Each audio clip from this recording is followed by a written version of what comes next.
오늘 하나님 말씀을 삼일체 하나님에 대해서 말씀을 같이 나누겠습니다. 제가 먼저 창세기 1장 26절 27절을 봉독해 드리겠습니다. 창세기 1장 26절 27절 하나님이 가라사대 우리의 형상을 따라 우리 모양대로 우리가 사람을 만들고 그로 바다의 고기와 공중의 새와 육축과 온 땅과 땅에 기는 모든 것을 다스리게 하자 하시고 하나님이 자기 형상 곧 하나님의 형상대로 사람을 창조하시되 남자와 여자를 창조하시고 아멘 할렐루야. 하나님이 가라사대 우리가 우리의 형상을 따라 우리 모양대로 우리가 사람을 짓자. 그래서 하나님은 우리십니다. 성경은 시작부터 창세기 1장부터 하나님 자신을 우리라고 반복해서 우리가 우리의 형상을 따라 우리 모양대로 반복해서 이렇게 말씀을 하시죠. 그래서 하나님은 삼위가 되신 하나님이다. 그래서 사람을 창조할 때도 혼자 창조하신 게 아니라 성부 하나님 혼자 창조한 게 아니라 아들 하나님, 성령 하나님도 이 창조, 사람을 창조하시고 이 우주 만물을 창조할 때 함께 그곳에 계셨고 함께 창조하셨다. 그래서 요한복음 1장 1절부터 12절까지 예수님을 가리켜 창조주 하나님이라고 태초부터 계셨던 아버지와 함께 계셨던 창조주 하나님이라고 말씀하셔요. 태초에 말씀이 계시니라 이 말씀이 하나님과 함께 계셨으니 이 말씀이 곧 하나님이라. 만물이 그로 말미암아 지음 받았을 때 하나도 그가 없이는 된 것이 없다.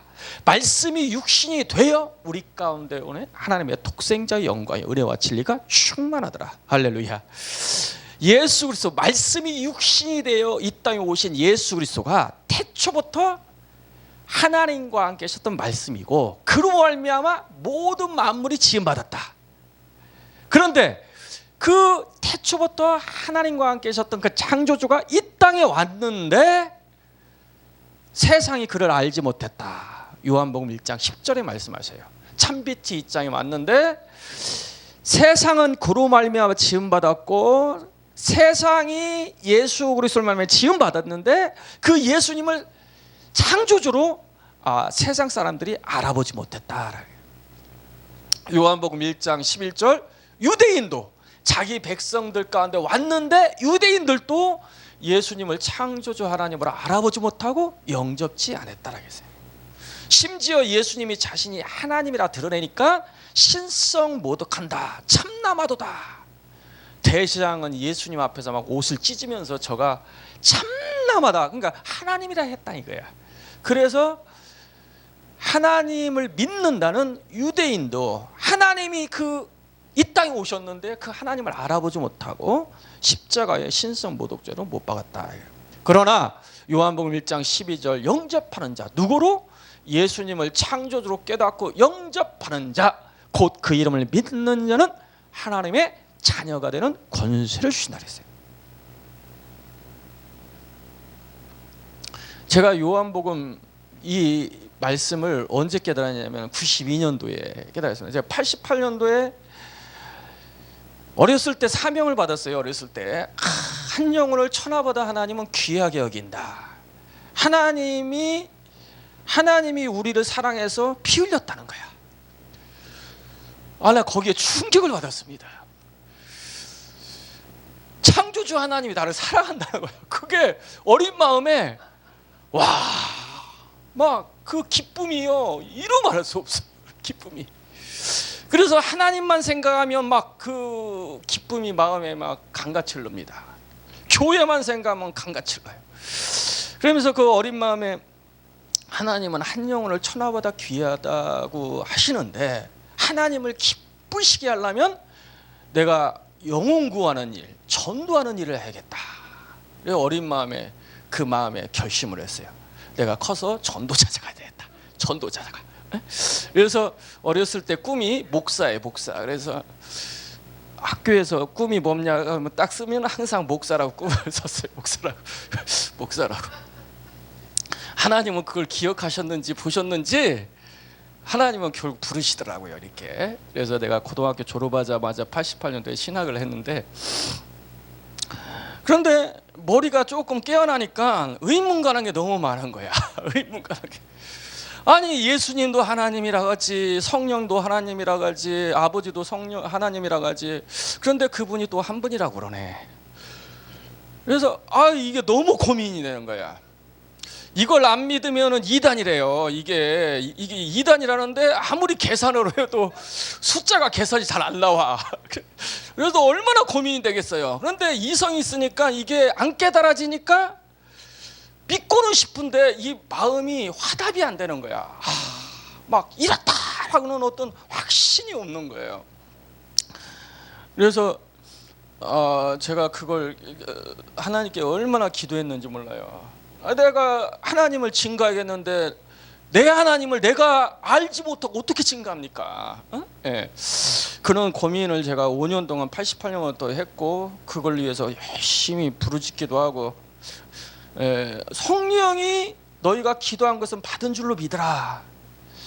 하나님 나 미련하지만 하나님 약속했으니까 기도하면 응답해 준다고 했잖아요. 진리의 성령이 오시면 내가 너 이런 말 생각날 것이고 모든 진리를 인도할 것이고 그가 가르친다고 약속하셨잖아요. 누가복음 12장 구하라 주실 것이요 찾으라 찾으라 두드리게 열릴 것이라 밤낮 구하는 자에게 성령을 주시지 않겠느냐. 아니 예수님이 그렇게 약속하셨잖아요. 그러니까 나는 그 약속을 믿고 밤낮 부르짖었어요. 진리의 성령이여 저에게 지혜와 계시형을 주셔서 하나님을 알게 하시고 복음도 알게 하시고 나는 기도 생활을 신학교 때 가장 많이 한 것 같아요. 하루에 기본이 10시간 이상 기도했으니까 그렇게 기도하는데 그러니까 이게 영적인 거에 대해 조금 알아져요. 악한 영. 그래서 말소리만 들어도 그 뒤에 역사는 영이 그냥 감지가 돼요. 왜냐하면 말은 영이기 때문이에요. 요한복음 6장 63절 내가 너 이름 말이 영이요 생명이라. 말은 단순히 지식이 아니에요. 언어가 아니라고요. 그 사람 안에서 나오는 그 영적 상태가 그 말을 통해서 나오는 거예요. 그 영이 어떤 영에 따라서 그 말 안에 그게 들어가 있어요. 그게. 그래서 말을 그 사기꾼의 말을 자꾸 들으면 사기를 당하게 되고 여러분 자꾸 그 친구를 잘 만나야 돼.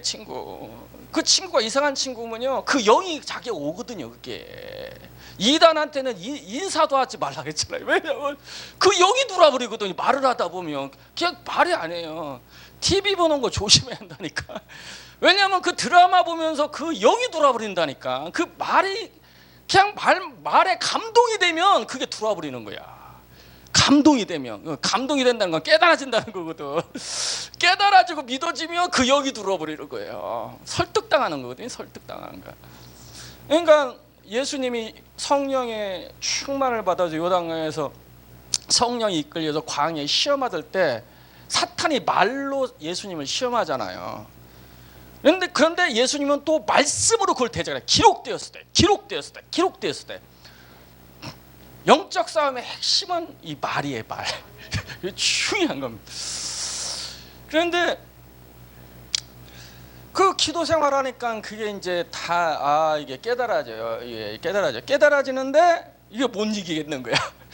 결국은 영적 싸움에 승리하려면 말씀을 내가 모르고서는 결국은 말씀이 영이기 때문에 내가 말씀을 깨닫지 못하는 부분, 내가 오해한 부분이 있으면 그 틈을 타고 영이 들어와요. 다른 영이. 미혹의 영이 들어온다고요.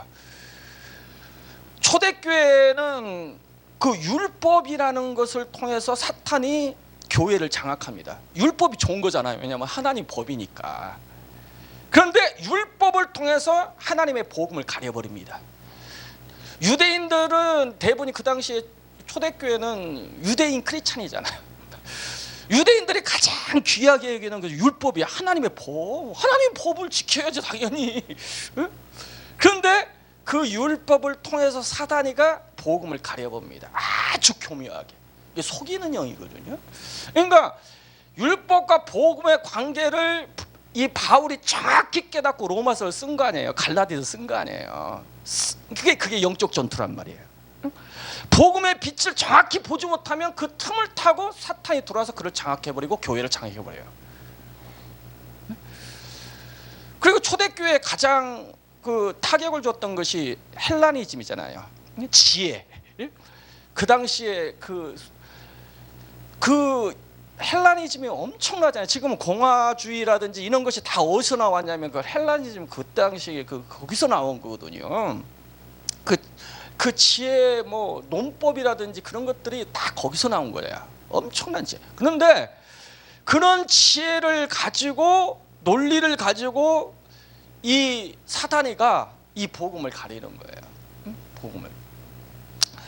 그래서 물론 그 당시에 이제 신비주의도 그렇지 은사라는 게 나쁜 게 아니잖아요. 나쁜 게 아닌데 그 은사를 가지고 이 복음을 싹 가려버리는 거죠. 그래서 어쨌든 간에 그 88년부터 이게 기도 생활하면서 영적 싸움이 이런 거구나라는 걸 깨달았는데 결국은 보니까 복음을 내가 깨닫지 못하고 복음을 온전히 이거 빛을 보지 못하면 내가 영적 싸움은 안 되는구나. 결국은 내가 축사해서 되는 문제가 아니에요. 이게 궁극적인 것은 진리 문제예요. 할렐루야. 주는 그리스도시요 살아계신 하나님의 아들입니다. 마요나 시모나 내가 보겠다 이걸 알거든. 혈육이 아니라 하나님께서 내 아버지께서 알겠다. 너는 이제 시몬이라 베드로라. 그 위에 내가 교회를 세우리니 음부의 권세가 이기지 못하리라. 주는 그리스도시요 살아계신 하나님이야. 예수 그리스도에 관한 그 비밀을 정확히 깨달으니까 약속이 뭐냐? 음부의 권세가 이기지 못한다는 거예요. 할렐루야. 사탄을 이기는 방법이 다른 게 있는 게 아니라 정확한 진리를 알아. 예수 그리스도에 관한 진리, 하나님에 대한 진리, 정확한 진리가 돼요. 할렐루야. 그래서 92년도와 6월달에 이렇게 성경을 묵상하고 있는데 제가 5년 동안 그렇게 고민했던 삼일체 문제, 구원의 문제. 이게 뭐 영적 전쟁 아무리 해도 이 귀신이 나갔다가 한눈 팔면 금방 들어와 있어 이게. 미치겠는 거예요 이게. 아무리 뭐 목사님도 피 발라라 보혈 발라라 뭐 같은 조용히 목사님은 금식 외에는 이런 유가 나갈 수 없느니라 그래서 금식을 밥 먹다 해보기도 하고 성령의 검 하나님의 말씀을 가져라 해서 막 성경을 막 수시로 막 엄청나게 읽었어요. 그래도 안 되더라고. 안 돼요. 왜 그런가 막 굉장히 고민을 했었어요. 그러니까 그래서 그 5년이라는 세월 동안 해결 안 되는 것이 몇 가지. 그래서 첫 번째 사다리 문제가 해결 안 됐어요. 나한테 귀신의 문제. 두 번째 이렇게 5년 동안 막 이 생명을 걸었는데도 안 되니까 제 마음속에 항상 두려움이 있었어요. 구원의 확신이 언제부터 잃어버렸어요. 어렸을 때부터 그렇게 하나님만 생각 막 기쁘게 했는데 믿음이 다 잃어버렸어요. 구원의 확신이 없어가지고 항상 두렵고 근심해. 그래서 그런 상황 속에 있었는데 92년 6월 달에 요한복음 14장 15장 주님의 예언이 약속이 성취가 했어요. 성령이 너희가 오시면 진리의 성령이 오시면 내가 너희 이름 말에 생각나갈 것이고 모든 걸 가르치시고 진리로 인도하리라는 약속이 성취가 됐어요. 내가 5년 동안 기도했잖아요. 실제로 그 약속 붙들었어요. 구하면 성령을 진리의 성령을 주시다. 진리의 성령이 오시면 깨닫게 하신다는 거야. 그 응답이 온 거죠. 응답이 왔는데 짧은 시간인데요. 요즘 5G 시대이기 때문에 그 어마어마한 10기가 20기가 짜도 몇 초 안에 그냥 다운을 받잖아요. 엄청난 점으로 순간에 다운을 받듯이 영적 세계가 그렇더라고. 짧은 시간인데 내가 5년 동안 고민했던 수없는 내용들이 있었어요. 왜 하나님은 계시는데 내 안 보여줍니까? 누구는 봤다는데. 하나님 전도하려면 꿈속에서라도 나타나고 안 믿으면 죽으면 다 예수 믿을 건데 왜 굳이 힘들게 이렇게 미련하게 우리를 통해서 말도 제대로 어둔한 우리를 통해서 전도합니까? 난 이해가 안 가더라고요. 모든 사람이 구원받기를 원하신다고 하나님 성경에 써 있는데 원하시면 하나님이 직접 하시면 얼마나 쉬워요. 그러잖아요. 그런데 왜 힘들게 미련한 방법을 전도를 통해서 하시니까 그런 부분들. 그런데 92년 6월 달에 그때 이제 그걸 이제 깨달아요. 제가 삼일체부터 이제 제가 조직 신앙을 굉장히 좋아해서 그런지 조식 신학적으로 말씀하시더라고요. 짧은 시간 안에. 왜 하나님을 볼 수 없는지, 신론에 대해서, 성도 하나님은 누구신지, 하나님이. 두 번째로 그 하나님이 예수님도 하나님이라는 거예요. 내가 거기에요 굉장히 충격을 받아요. 교리적으로는 알았고 신학적으로는 알았지만은 성령이 성경을 창세부터 계시록까지 열어서 예수님이 하나님이라는 사실에서 보여줬을 때 내가 거기서 충격을 받았습니다. 창세기 1장에 예수님이 거기 계시다는 걸 보고 내가 충격을 받았어요. 창세기 1장 1절부터 거기 계셨더라고. 예? 태초에 하나님이 천지를 말씀으로 천지를 창조하셨다 했잖아요. 그 하나님이란 단어가 아시다시피 엘로힘이잖아요. 엘로힘, 예, 하나님들. 엘이라는 것은 하나님, 엘로힘 하면 하나님들, 복수형이잖아요. 하나님들이 천지를 창조했다. 창세기 1장 1절에 거기에 바로 예수님도 아버지와 함께 계셨고 아버지와 함께 천하를 창조하신 거예요. 할렐루야. 그 엘로힘을 어떤 분들은 자꾸 뭐라고 하냐면은 그 위원복수, 장원복수형이기 때문에 복수형이지만은 단수형으로 쓰여진다고 우기는 분들이 많아요. 이제 그 이론이 어디서 나왔냐면 유대인이라든지 여호와 증인에서 주장하는 내용이거든요. 그 영향이 기독교에서 와가지고 기독교도 영향을 받았어. 그래가지고 엘로힘은 삼일체성을 입증하는 이름이다라고 얘기하면 내뜸 뭐라고 얘기하냐면 그건 장원복수형이라 신학교에서 또 그렇게 가르쳐요. 예? 그런데 여러분 장원복수형이라는 건 언제부터 시작됐냐면 그 AD 4세기 들어와가지고 그때부터 문법이 장원복수형이라는 그 문법이 그때부터 사용되기 시작했어요. 창세기에 쓰여질 때는요 그런 문법 자체가 없었어요. 히브리어도 모음이라는 자음밖에 없었지 모음도 없었어요. 모음도. 예? 아시겠지만. 응?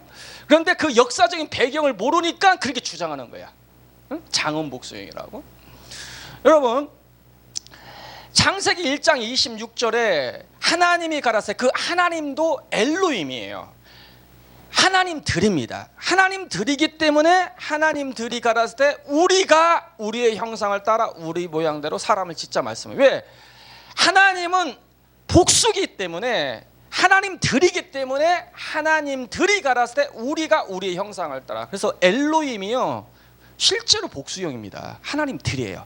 하나님들이 가라사대 우리가 우리의 형상을 따라 우리 모양대로 우리가 사람을 짓자라고 말씀했어요.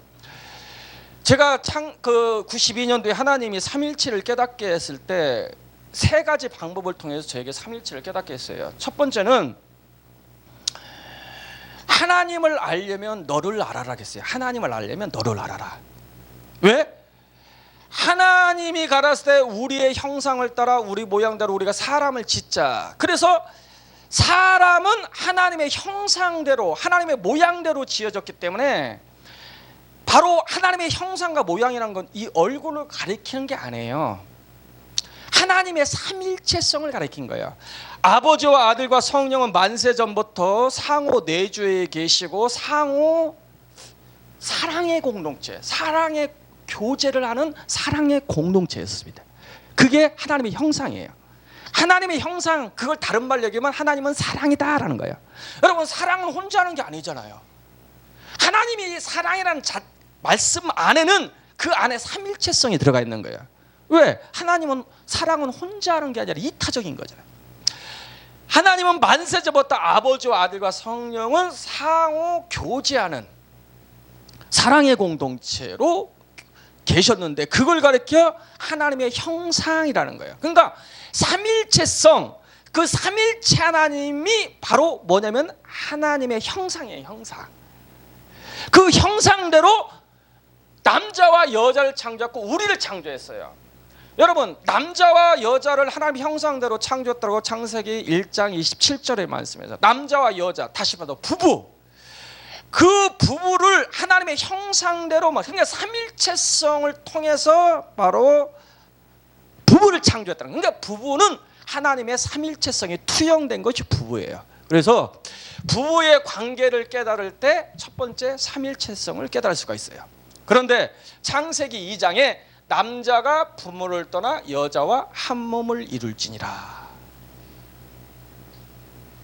남자와 여자는 부부는 분명히 각각 구분된 두 명이잖아요.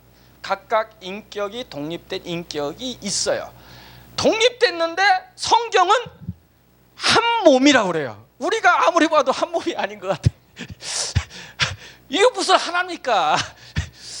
그런데 한 몸이래. 그것이 부부 관계 속에 숨겨져 있는 삼일체성입니다. 아버지와 아들과 성령은 분명히 구분이 됐어요. 이거 구분이 안 됐다고 하면은 그것이 양태론이에요. 응? 내가 교회에서는 목사고 아내한테는 남편이고 아들에는 아버지고 이런 식으로 설명하는 것이 양태론이에요. 존재는 하나인데 아버지가 아들의 모습으로 나타나고 성령의 모습으로 나타나고 양태만 바꿔갔다 이거야. 그것이 양태론이에요. 대부분이 삼일체를 이렇게 들어보면 그 양태론적으로 결국은 그게 빠지는 경우가 굉장히 많아요. 왜? 하나님은 한 분이라고 하니까 처음에는 예수님을 하나님으로 인정해, 아버지도 하나님으로 인정해, 성령도 하나님으로 인정하는 것 같은데 끝에 가보면 삼위가 일체 하나라고 하니까 아버지는 아들이고 아들은 성령이고 이런 식으로 나가버린단 말이죠. 그래서 그게 아니다 이거예요. 아버지와 아들과 성령은 분명히 구분이 되어 있는 분이에요. 그렇기 때문에 겟세마네 동산에서 이 잔을 나에게서 옮겨 주옵소서. 그러나 내 원대로 마시고 아버지 원대로 되길 원합니다. 예수님의 원함이 있고 우리 아버지 하나님의 원함이 있는 거예요. 그 원함이 구분이 돼 있잖아요.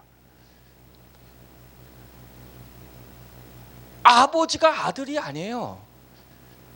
구분이 돼 있는 거예요. 구분이 돼 있대. 그래서 요한복음 1장 18절에 본래 하나님을 본 자가 없으되 하나님의 품속에 계신 독생하신 하나님이 나타나셨느니라. 자 보세요. 아버지 하나님이 계시는데 아버지 하나님을 볼 수 없대. 그런데 그 품속에 독생하신 하나님이 계시다는 거야. 구분이 돼 있는 거예요. 구분이 돼 있는 거예요. 그죠? 예. 그와 같이 아버지와 아들과 성령은 분명히 구분이 돼 있습니다. 구분이 돼 있는데 이분을 한 분이라고 한다. 그래서 헬라어로 히브리어로 에카드라는 단어가 있어요. 에카드. 하나님이 하나라 할 때 에카드라는 단어를 씁니다. 야키드라는 단어도 하나라는 의미인데 그 하나라는 의미는 말 그대로 숫자적인 하나, 절대적인 하나를 의미할 때 야키드라는 단어를 쓰는데 하나님이 하나라고 했을 때는 에카드를 써요. 에카드. 에카드란 말이면 복합적인 단일, 연합, 함께, 유일한 그런 의미가 있어요. 한 타스에 12가 있잖아요. 그러니까 각각 객체 12개의 객체가 있지만 이것이 한 묶음으로 돼. 이것이 에하드예요. 아버지와 아들과 성령 분명히 구분이 됐단 말이에요. 구분이 됐는데 함께 계시다. 연합되어 계시다. 상호 내주에 계시다. 상호 교통하고 계시다. 그런 의미로 바로 하나라는 의미가 사용된 거야. 그래서 요한복음 1장 22절에 그런 말씀이 있어요. 그러니까 그때 92년으로 레마로 주셨던 말씀이 요한복음 17장 21절 22절이에요. 아버지가 내 안에 내가 아버지 안에 있는 것 같이 라고 했어요. 그것을 22절에서는 우리가 하나인 것 같이라는 말로 바꿔서 얘기합니다. 우리가 하나다. 아버지와 나는 하나다라는 의미가 어떤 의미인지를 거기서 명확히 말씀하고 계시는 거예요. 하나라는 의미는 아버지가 아들이거나 아들이 아버지라 그 뜻이 아니고 아버지가 내 안에 내가 아버지 안에 있는 상태를 가리킨 거예요. 분명히 구분돼 있지만 그걸 가리켜 신학적인 용어로 상호 내주에 있다라고 표현해. indwelling이라고 하더라고요. 그 영어로는. 상호 내주에 있다. 그것을 원래 이제 동방신학자들이 삼일체를 증명하기 위해서 찾아냈던 용어입니다. 그게 굉장히 중요한 용어예요. 그래서 요한복음 10장에서도 그래요. 나와 아버지는 하나이다라고 하니까 유대인들이 야 네가 하나님이라 한다 하면서 막 신성 못하게 막 돌로 쳐 죽이려고 막 그래요. 그러니까 야 아버지가 내 안에 있고 내가 아버지 안에 있다는 것을 가리켜 너희가 왜 나를 돌로 쳐 죽이려 그러냐 하면서 그 하나라는 의미를 설명합니다. 그래서 하나라는 의미가 바로 그런 의미다라는 거예요. 그런 의미다. 예. 그리고 두 번째로는 삼일체를 깨닫게 하기 위해서는 사람의 몸의 구조를 통해서 삼일체를 깨닫고 있었어요. 그래서 하나님의 구조는 바로 그 구조대로 사람을 지었기 때문에 사람의 구조를 이해하면 삼일체의 구조를 이해할 수가 있어요. 사람의 구조는 데살로니가 5장 그랬잖아요. 그가 강림하실 때 온 영과 혼과 몸이 흠도 점도 없고 보존되기를 원하노라. 영, 혼, 육. 사람은 영적인 부분이 있고 혼적인 부분이 있고 육적인 부분이 있어요. 이 몸의 오감각이 있기 때문에 몸이 있기 때문에 물질 세계를 접촉하고 만지고 누릴 수가 있어요. 교통할 수가 있어요. 사람은 혼이 있기 때문에 지금 말을 하는데 보이지도 않지만 이 말 때문에 죽기도 알고 살기도 해요. 남편이 말 한마디만 탁 쏘면 갑자기 그냥 와 하고 그 말 선생님이요 상처 주는 말 때문에 자살한 학생도 있었어요. 실제로 그 말이 뭐길래 사람은 혼적인 존재이기 때문에 이 정신 세계에 그걸 감지를 하고 교통하고 교제를 하고 누릴 수가 있는 거죠. 혼자. 그리고 사람만이 영적인 존재이기 때문에 영혼을 추구하고 하나님을 추구하고 하나님과 교통할 수가 있는 거예요.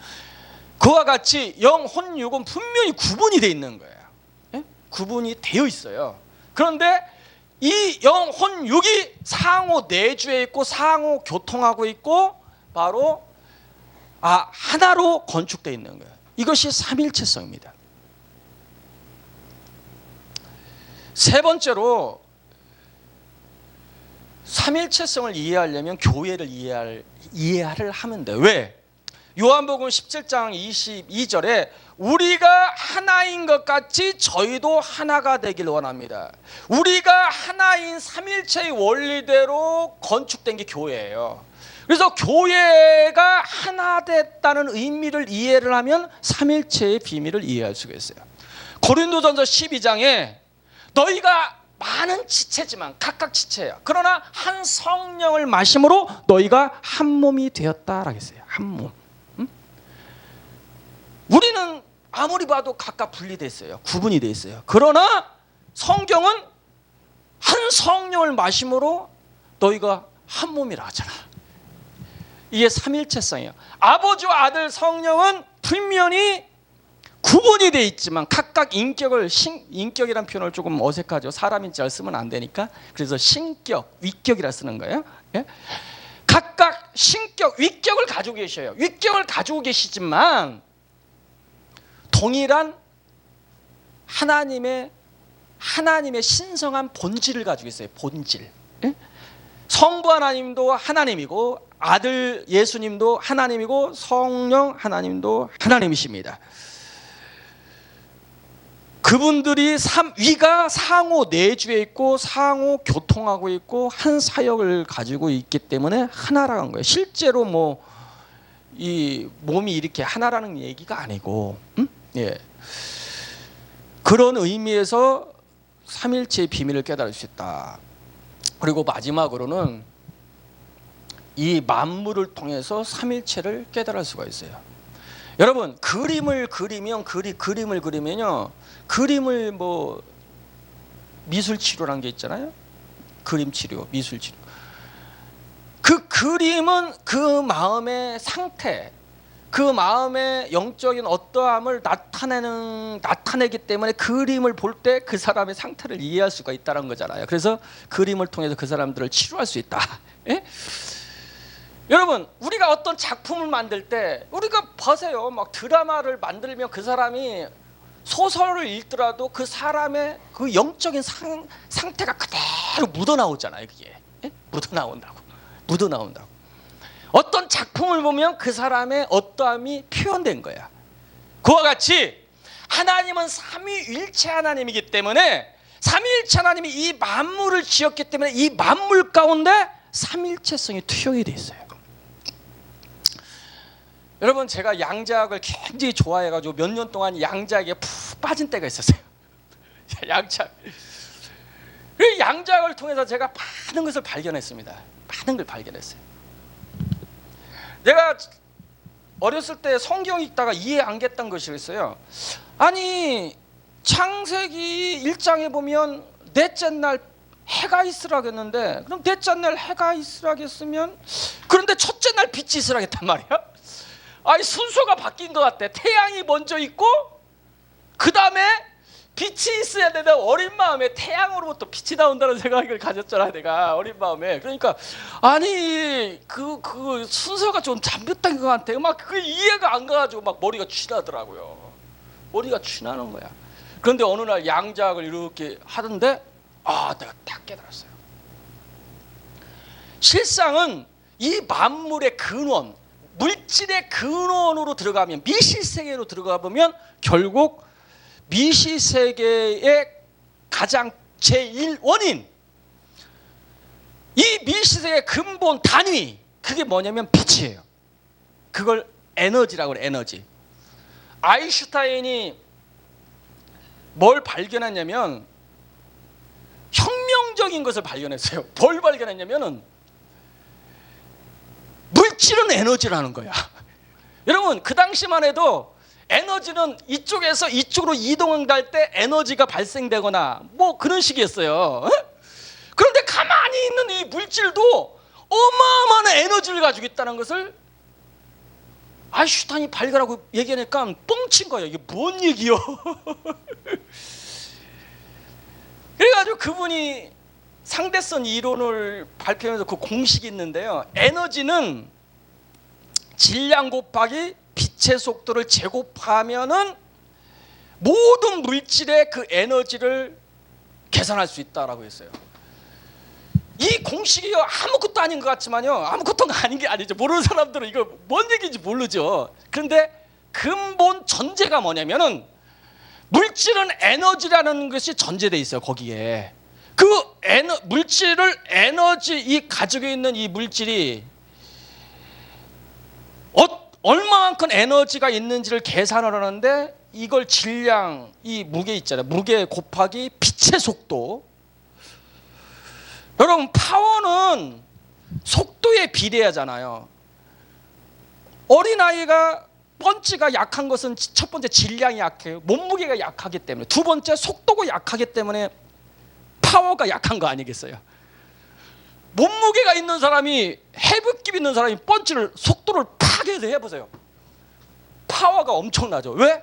질량이 있잖아, 높다. 두 번째는 속도가 있잖아요. 그러니까 에너지는, 파워는 질량에 비례하고 속도에 비례하는 거야. 그런데 빛의 속도로 가보세요. 파워가 얼마나 강하겠어요? 총알도 산탄이 요밖에 안 되지만 쇠를 뚫잖아. 왜? 속도가 나기 때문에. 속도가 났기 때문에. 속도, 파워는 속도에 비례해요. 근데 물질은 어느 정도 에너지를 가지고 있느냐? 빛의 속도를요, 제곱한 속도래. 어마어마한 에너지를 가지고 있다는 거야. 그런데 그 이론이 언제 증명이 됐냐? 원자폭탄을 통해서 증명된 거야. 극소량인데, 질량이 극소량인데 그 물질을 딱 분해하니까 거기서 물질이 뭘로 환원되냐면 에너지로 딱 환원돼서 튀어나오는 것이 빛이에요. 빛. 여러분, 원자폭탄 터졌을 때 빛이 완전히 이 건물도 다 녹여버리잖아요. 빛으로. 어마어마한 에너지가 쏟아져 나오잖아요. 어마어마한 빛이 쏟아져 나온다고요. 뭐가 분해됐을 때? 물질이 분해됐을 때. 원자폭탄이 딱 만들어지면서 아인슈타인의 이론이 증명이 되어버린 거예요. 그대로 들어맞습니다. 자, 그러면 결국은 물질은 뭐냐면 에너지고 에너지는 빛인 거야. 그래서 첫 번째 창세기 1장에 빛이 있으라는 것은 이 만물의 근본 단위, 물질을 구성하는 최일 원인이 있으라 말씀하신 겁니다. 할렐루야. 그래서 하나님은 삼일체 하나님이 우주 만물을 지었기 때문에 이 만물 가운데 삼일체성의 원리가 숨겨져 있는데, 양자학에 들어가 보면 양자학에서 가장 강조하는 내용이 뭐냐면 그 양자는 중첩성, 그 중첩성이라는 말이 가장 많이 나와요. 중첩성. 죽은 것과 사는 것이 동시에, 플러스와 마이너스가 동시에 거한데 공존을 한다는 거야. 아니 죽어 있으면 살아있는 게 아니고 살아있으면 죽은 게 아니잖아. 그런데 이게 공존한다는 거야. 이게 이해가 가요? 그런데 이해가 안 가는데 실제입니다. 이게 아버지와 아들과 성령이 분명히 구분됐는데 이분이 한 분이라니까 이해가 못 가는 거야. 그런데 양자세계, 미시세계에 들어가면 그 원리가 나옵니다. 그 원리가, 네? 그 원리가 가장 쉽게 내가 설명 하나 했고 마치겠습니다. 여러분, 자석 있잖아요. 자석이 N극, S극이 있잖아요. N극, S극은 분명히 구분됐어요. 서로 섞이지 않습니다. N극하고 S극하고 섞일 수가 없는 거예요. 이거 반드시 분리돼 있어요. 분리돼 있는데 여러분 보세요. 항상 분리돼 있는데 항상 공존돼 있어요. 자석을 보세요. 한쪽은 어디예요? N극이잖아. 한쪽은 항상 뭐가 있어요? S극이 같이 하나만 존재하지 않습니다. 항상 같이 존재합니다. 그런데 한번 물어볼게요. 이 좌석을, 이 많은 좌석을 잘라요. 또 잘라요. 그러면 자르면은 여전히 N극, S극이 남아요. 그죠? 그대로 존재합니다. 그걸 계속 자르고 마지막까지 자를 수 있는 것까지 잘라보세요. 그러면은 무슨 세계로 들어가요? 원자 세계로 들어가죠. 원자 세계에 들어가도 여전히 N극과 S극이 남아있어요. N극과 S극은 분명히 구분되는데 항상 공존합니다. 여러분, 전자가 스핑을 해요. 스핑. 이 돈다는 거예요. 자석이라는, 우리 지구도 돌잖아요. 북극과 남극에 자기성이 있어요. 자기력 있어요. 지구도. 깨닫기 바랍니다. 사람도 N극, S극에 의해서 지금 우리가 전기 신호에 의해서 몸이 움직이는 거예요. 그 신경 전달이 다 움직이고 지금 생각하는 겁니다. 여러분. 그와 같이 미시세계의 이 만물의 근원 최소 단위에 들어가도 그 삼일체성이 공존합니다. N극과 S극이 분명히 구분되지만 그것이 한 축에 의해서, 보세요. 스핑하면서 한 축은 N극, 한 축은 S극입니다. 그 축이라는 중심을 통해서 N극과 S극이 같이 공존하는 거예요. 하나님이라는 한 축에 의해서 아버지, 아들, 성령이 같이 공존하는 겁니다. 여러분, 이 삼일체성의 비밀이 굉장히 중요합니다. 그래서 이제 왜 삼일체성이 중요하냐 결론을 맺습니다. 아버지가 내 안에, 내가 아버지 안에 있는 것 같이, 그러니까 삼일체의 원리대로 저희도 우리 안에 있길 원합니다. 우리가 하나인 것 같이 저희도 하나가 되길 원합니다. 이 창조세계 하나님은 우리가 하나 된 형상대로 교회가 건축되길 원하는데 그게 천국복음의 비밀의 핵심이에요. 삼일체의 비밀을 모르고서는 예수님이 증거한 삼일 천국복음의 비밀을 깨달을 수가 없어요. 왜냐하면 삼일체 원리대로 교회가 건축되기 때문에요. 삼일체 원리를 첫 번째 알아요. 그래서 삼일체가 이 창조세계의 교회를 건축하는 설계도예요. 설계도. 네? 설계도. 여러분 깨닫길 예수 이름으로 축복합니다.